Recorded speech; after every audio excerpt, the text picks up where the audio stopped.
बहुत अच्छा ही कहा है। काम न छोड़ा, क्रोध न छोड़ा, सत्य वचन क्यों छोड़ दिया।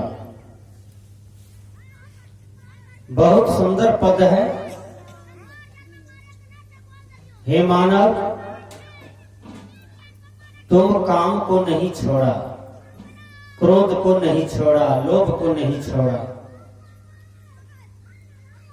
सत्य वचन ही छोड़ दिया। यही आश्चर्य का विषय है। यक्ष महाराज युधिष्ठिर से प्रश्न करते हैं कि हे युधिष्ठिर, सबसे बड़ा आश्चर्य क्या है। युधिष्ठिर महाराज जवाब देते हैं, प्रतिदिन लोग काल के गाल में जा रहे हैं, प्रतिदिन लोग मुंह के मौत में जा रहे हैं, मौत के मुंह में जा रहे हैं, मृत्यु के निकट जा रहे हैं। जो बचे हुए लोग हैं वे सदैव जिंदा रहना चाहते हैं। यही सबसे बड़ा आश्चर्य है।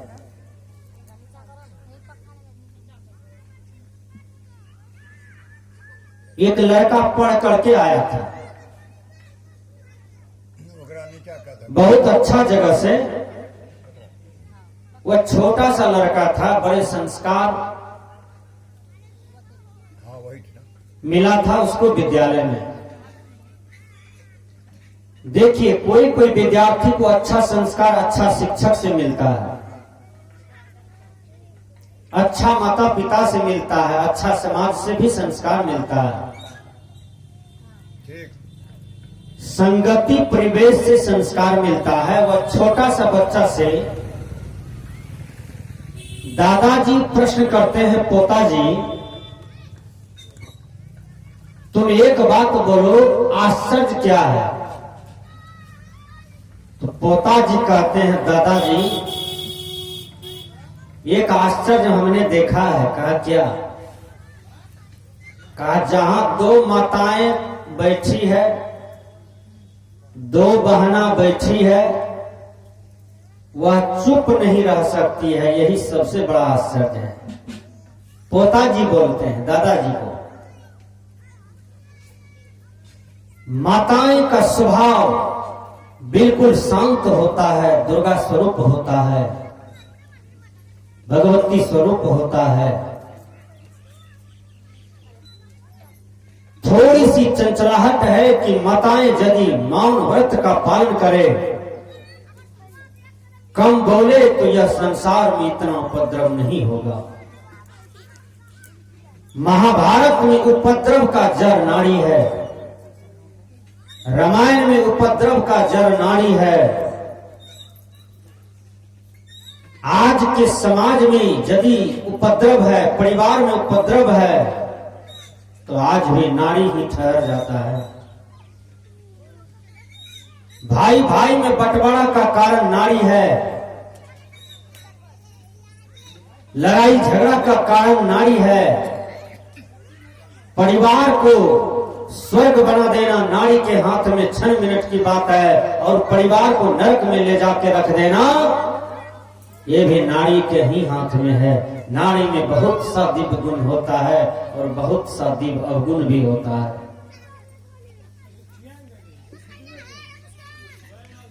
इसलिए हमने कहा, क्रोध न छोड़ा, काम न छोड़ा, क्रोध न छोड़ा, सत्य वचन छोड़ दिया। क्या छोड़ना चाहिए। काम को छोड़ना चाहिए, क्रोध को छोड़ना चाहिए, लोभ को छोड़ना चाहिए। लेकिन हम उल्टा ही कर दिए, सत्य वचन ही छोड़ दिए, काम क्रोध लोभ को पकड़ लिए।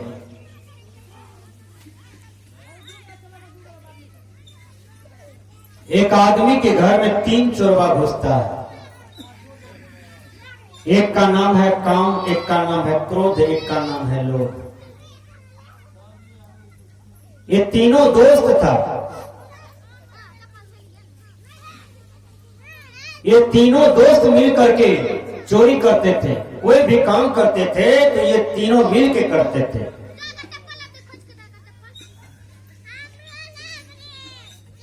आप भी गांव समाज में, नगर बाजार में देखते हैं, जिन लड़का से प्रेम है वो सब साथी कोई भी काम करेगा तो मिल करके करता है। एक जगह 12 लड़का खड़ा था कलभट के पास। वो 12 लड़का, मैं मोटरसाइकिल से जा रहा हूं, गाड़ी हम रोक दिए, उसी के एक लग्गा बगल में लघु शंका करने लगे। तो हम लोग जब लघु शंका करते हैं तो पानी लेके जाते हैं, क्योंकि हाथ धोते हैं, अपने आप को पवित्र रखते हैं। बहुत आदमी जब लघु शंका करते हैं तो अपना हाथ भी नहीं धोते हैं और पवित्र रहते हैं। बहुत आदमी का देखिए आसन गंदा रहता है, चादर गंदा है, साड़ी गंदा है, फुल पैंट गंदा है, धोती कुर्ता गंदा है। जिसका बाहर गंदा रहता है उसका भीतर भी गंदा हो जाता है। इसलिए बाहर पवित्र होना चाहिए, अंदर भी पवित्र होता है। तो 12 लड़का जो था वो सब गाजा पी रहा था। हमको देखा, चुकुर बुकुर करने लगा। 12 लड़का का जमात है, सबने गाजा चिलम सब पी रखा था, सबका मुंह महक रहा था। तो वही मैं कह रहा हूं कि चोर का भी एक जमात होता है, बलात्कारियों का भी एक जमात होता है। यह मानव समाज में जो दानव है, चंडाल है, डकैत है, जो दूसरों को दुख देता है, दूसरों को सताता है, दूसरों को परेशान करता है, मानव समाज में टेंशन बन के खड़ा हुआ है, ऐसे कुसंग से भी मनुष्य को दूर रहना चाहिए। और प्रत्येक आदमी को यह देखना चाहिए कि हम किसी के जीवन का टेंशन न बन जाए। यह संसार में यदि हम सुंदर जीवन प्राप्त किए हैं तो हमें कुछ यश देना चाहिए, कुछ सुकृति देना चाहिए, कुछ अच्छा मार्गदर्शन देना चाहिए समाज में, ताकि हम मर भी जाएंगे तो समाज के लोग मुझे याद करेंगे और मुझे धन्यवाद भी देंगे। वह आदमी जीते जी स्वर्ग में है जिसका प्रेम मार्ग अच्छा है, विचार मार्ग अच्छा है, साधना मार्ग अच्छा है, व्यवहारिक पक्ष अच्छा है। यदि वो मर जाते हैं तो उसके बाद पूरे रजदमपुर के लोग उनको याद करते हैं और उनको नमन करते हैं, उनकी जयंती को याद करते हैं। आज रजदमपुर की धरती पर माता देवकी देवी के पति याद किए गए, समाधि बनाया गया है, समाधि का उद्घाटन हुआ और माता देवकी देवी का जो पुत्र सब हैं, पोता सब हैं, छोटे छोटे आंगन में बच्चे सब हैं, उसने दादी जी को कह दिया, दादी जी दादा का समाधि बनाओ, ऐसे करो वैसे करो। अब सोचिए एक छोटा छोटा बच्चा है, वो कितना महान है, उसका दिमाग कितना बढ़िया है, बुद्धि कितना बढ़िया है, संस्कार कितना बढ़िया है कि दादाजी का समाधि बनवाया और सुंदर समाधि बनवाया, 1 लाख रुपया खर्च करवाया और सुंदर समाधि बनवाया। आज हम जब आए तो सबसे पहले समाधि का उद्घाटन किए, उसके बाद मैं आपके बीच में हूं। तो 3 दोस्त, काम क्रोध लोभ, तीनों मिल करके चले गए चोरी करने के लिए। चोरी करने के लिए गए, घर वाले की पत्नी जगी थी। पत्नी कहते हैं, पतिदेव चोर घर में घुस गया है। तो पति कहते हैं, मैं देख रहा हूं।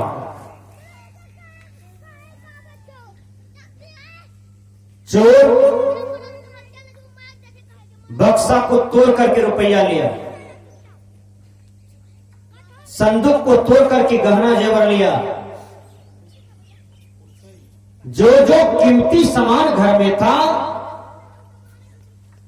सारे सामान को तोड़ करके ले लिया।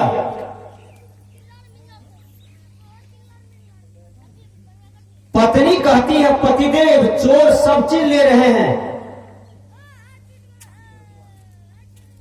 आप भागने वाले हैं, जाने वाले हैं, आप कुछ कीजिए ना।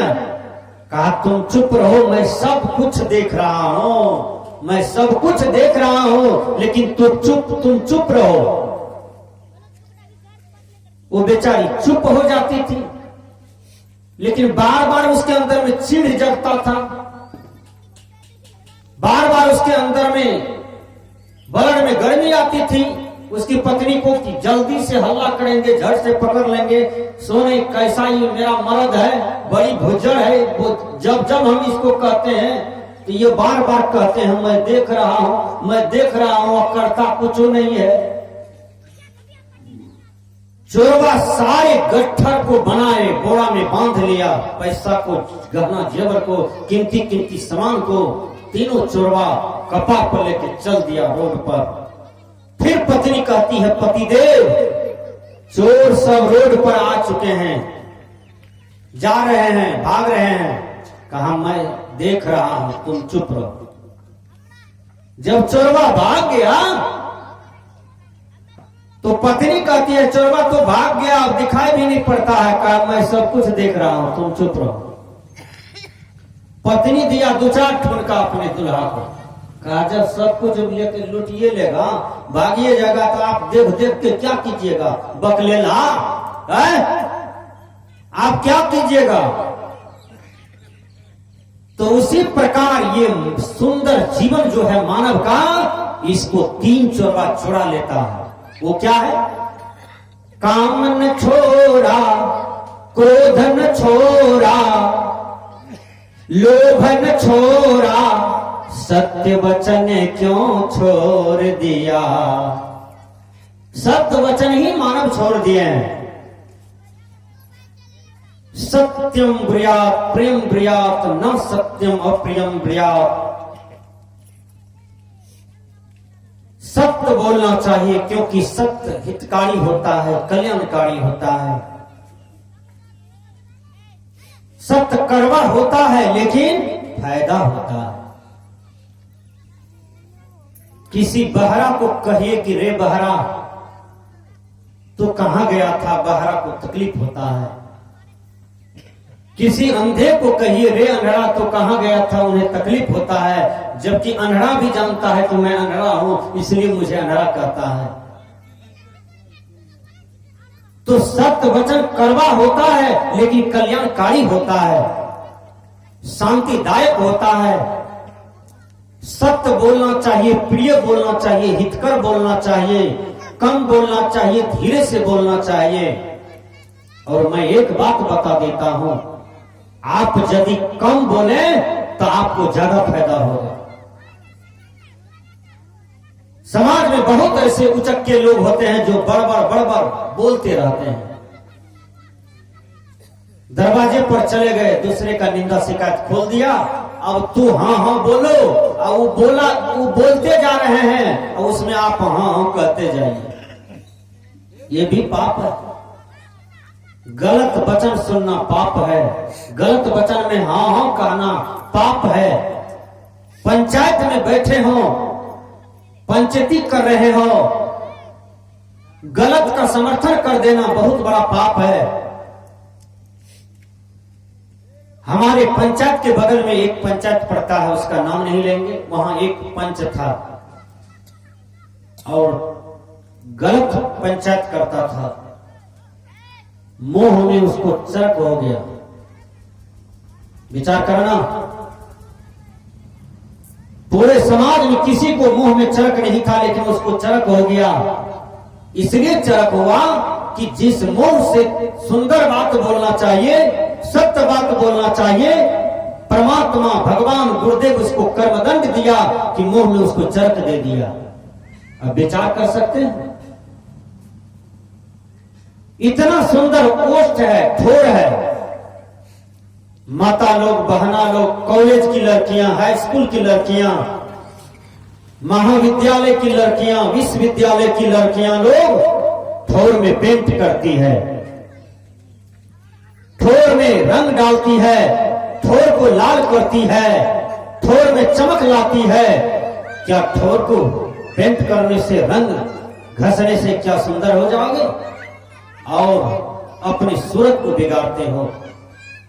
ये आंख क्या है? प्रकृति ने आंख दिया है देखने के लिए। आंख के ऊपर में केस है जिसको हम पिपनी कहते हैं, इसको कितनों काला कर दें, क्या हम विश्व सुंदरी हो जाएंगे? ये नाक है, नाक में यहां भी नथिया पहनिए, यहां भी पहनिए, एक तो बीच में भी पहन लीजिए, तीन तीन तो नथिया पहन लीजिए। क्या आप सबसे सुंदर हो जाओगे समाज में? विश्व सुंदरी कहला जाओगे? नाक दिया है सुनने के लिए, इसलिए कोई भी नाक हो, वो तो नाक है, उनसे सुना जाता है, और नाक का जो दो छेदा है उनसे श्वास लिया जाता है। ये तो एक इंजन है। कान है, कान में बाली चाहिए तो सोना की बाली पहनते हैं, एक आध बाली पहनिए तो कोई दिक्कत नहीं। एक कान में तीन तीन जगह बाली पहनते हैं, ये आश्चर्य की बात है। क्या इतना गहना जेवर पहनने से कोई सुंदर हो जाएगा? नहीं होगा। सुंदर तो व्यक्ति का चरित्र होना चाहिए, सुंदर तो मनुष्य का आचरण होना चाहिए, सुंदर तो मनुष्य का व्यवहार होना चाहिए, सुंदर तो मनुष्य का आचार विचार होना चाहिए। यदि आचार विचार सुंदर है, आपको मान सम्मान हर जगह मिलेगा, और सब कोई आपको बोलेंगे दादाजी अच्छे हैं, चाचा जी अच्छे हैं, अंकल जी अच्छे हैं, पापा जी अच्छे हैं, बड़े पापा अच्छे हैं, बड़ी मम्मी अच्छी है, छोटी मम्मी अच्छी है, और सब कोई आपको अच्छे कहेंगे। इसलिए हमने कहा काम न छोड़ा, क्रोध न छोड़ा, लोभ न छोड़ा, सत्य वचन छोड़ दिया। छोड़ना चाहिए काम को। काम किसे कहते हैं? उसको इंग्लिश में सेक्स कहते हैं, SEX, सेक्स। सेक्स मतलब काम।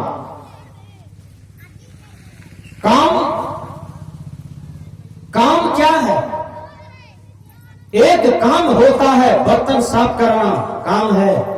भोजन बना देना काम है, चौका लगा देना काम है, झाड़ू लगा देना काम है, फैक्ट्री में श्रम कर देना काम है, खेत में परिश्रम कर देना काम है, ये टेंट वाला टेंट लगा दिया ये भी काम है, ये ध्वनि विस्तारक यंत्र वाले इतना सुंदर बाजा स्पीकर लटका दिया ये भी काम है, मनोज बाबू का रुपया पैसा खर्चा हो रहा है ये भी काम है, आप लोग सत्संग पंडाल में बैठे हैं ये भी एक काम है। हम गुरु की कृपा से जो भी शब्द इस मंच से सुना जा रहा है वक्ता के द्वारा ये भी एक काम है।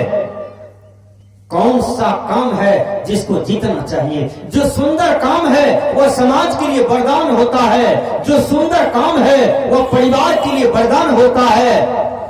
और ऐसा कौन सा काम है जिसको नहीं करना चाहिए? यदि वह काम करने से मानव समाज में दुख होता है, वह काम करने से परिवार में दुख होता है, वह काम करने से राष्ट्र अशांति होती है, विश्व अशांत होता है, वह काम नहीं करना चाहिए। कुछ दिन पहले इसी धरती पर ओसामा बिन लादेन हुआ था, और जिसको पाकिस्तान पाल रहा था, अमेरिका पाल रहा था, और पाकिस्तान का ओसामा बिन लादेन था। जो अमेरिका को नाज था, जिस अमेरिका को ओसामा बिन लादेन पर बहुत बड़ा नाज था, वही ओसामा बिन लादेन अमेरिका के 110 मंजिल का बिल्डिंग था जिसका नाम था वर्ल्ड ट्रेड सेंटर, और उसको बम से ध्वस्त करवा दिया, अमेरिका के अहंकार को तोड़ दिया। जो अमेरिका को नाज था, जो अमेरिका उसको सब दिन पाला था, अमेरिका को ही जाकर के ध्वस्त करने चला गया। ठीक भस्मासुर वाला कहानी हो जाता है। भस्मासुर बहुत तपस्या करता है, ध्यान दीजिए। काम न छोड़ा, क्रोध न छोड़ा, लोभ न छोड़ा, सत्य वचन छोड़ दिया। भस्मासुर बहुत तपस्या किया। शंकर भगवान प्रसन्न हुए, शंकर भगवान आए, कहा क्या मांगना चाहते हो मांगो। कहा मैं जिसका माथा पर हाथ रखूं वो जल के भस्म हो जाए। शंकर भगवान बोलते हैं तथास्तु, जाओ ऐसा ही होगा। अब वो सोचने लगा कि क्या करें। रसदमपुर में यदि किसी आदमी को कपार पर हाथ देते हैं तो क्या होगा। सबसे बढ़िया शंकरे जी है, इसका पत्नी जवान है पार्वती, देखने में भी खूबसूरत है, क्यों न शंकरे को जला दे, पार्वती से हम शादी कर लें। भस्मासुर राक्षस था, थोड़ा सा तपस्या किया सतोगुण में आकर के, तो उसका परिणाम पनिशमेंट शंकर भगवान दिया कि जाओ तुम जो मांगते हो वो दूंगा, लेकिन आशीर्वाद का दुरुपयोग नहीं करना। शंकर भगवान का 3 रूप, ब्रह्म रूप, विष्णु रूप और शंकर रूप। विचार कीजिए, शंकर भगवान को कहा है शंकर कहां जा रहे हो, हमको तो वरदान मिला तुम ही से, अब तुम ही को कपार पर हाथ रखेंगे। शंकर भगवान त्रिशूल डमरू फेंका, ले दे भाग। आगे आगे शंकर भगवान, पीछे पीछे भस्मासुर। आगे आगे शंकर भगवान, पीछे पीछे भस्मासुर जा रहे हैं। इतना स्पीड में भस्मासुर दौड़े जा रहे हैं, शंकर भगवान भी परेशान परेशान हो गए, तंग तंग हो गए। लेकिन विष्णु जी को तुरंत सूचना हो गया कि शंकर भगवान दुख में है, संकट में है। इंग्लिश के विद्वान ने कहा there are crazes in every man's life. प्रत्येक मनुष्य के जीवन में संकट आ सकता है, वो कभी भी आ सकता है, किसी क्षण पर भी आ सकता है। विष्णु भगवान तुरंत विश्व मोहिनी का रूप लिया और एक सुंदर लड़की बन करके आगे में खड़ी हो गई और नाच करने लगी। भस्मासुर का दिल दिमाग चला गया विश्व मोहिनी की तरफ, कहा अरे ये तो पार्वती से भी सुंदर है। और विश्व मोहिनी कहती है अरे उसने क्या रखा है पार्वती में, शंकर में, छोड़ो हम तुमसे शादी कर लेंगे, देखो मैं कितना सूरत हूं।